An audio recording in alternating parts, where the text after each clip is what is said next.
A gunman killed 2 people and wounded 4 others, including 3 police officers, before taking his own life at a home in the Dallas-Fort Worth area, police said Sunday.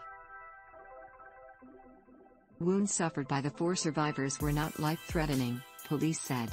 The incident happened about 6:45 p.m. Saturday when officers were answering a report of shots fired in a Haltom City neighborhood, Sergeant Rick Alexander said Sunday. Killed at the reported address were Collin Davis, 33, and Amber Tsai, 32, Alexander said. Tsai was found dead inside the house, while Davis was found dead outside, Alexander said. An older woman who called 911 but was not otherwise identified also suffered a non-life-threatening wound, he said.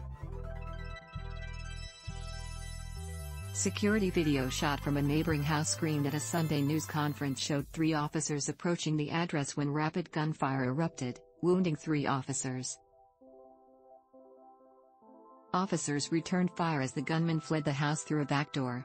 Tracked by air, the gunman identified as 28-year-old Edward Freyman shot himself, Alexander said.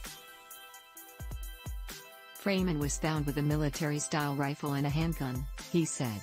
This was an ambush situation, Police Chief Cody Phillips said, adding that if officers were not prepared for the situation, it would have been a lot worse. The gunman and the 2 people he killed knew one another, but The wounded officers were Corporal Zach Tabler and officers Tim Barton and Jose Avila. Tabler was wounded in the arm, hand and leg, Barton was wounded in the leg, and Avila was wounded in both legs, Phillips said.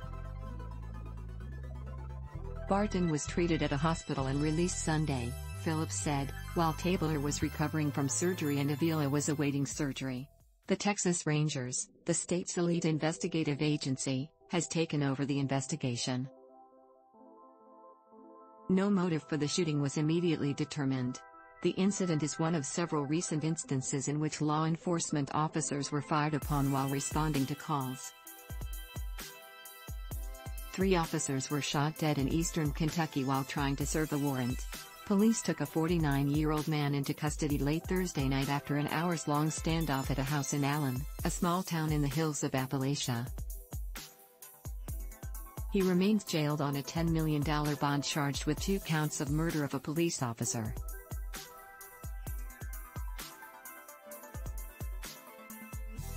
In Chicago, a police officer was hospitalized in serious condition after being shot repeatedly in a Friday morning ambush while answering a domestic disturbance report, Police Superintendent David Brown said. A suspect was hospitalized awaiting a psychiatric evaluation and is held on a $2 million bond.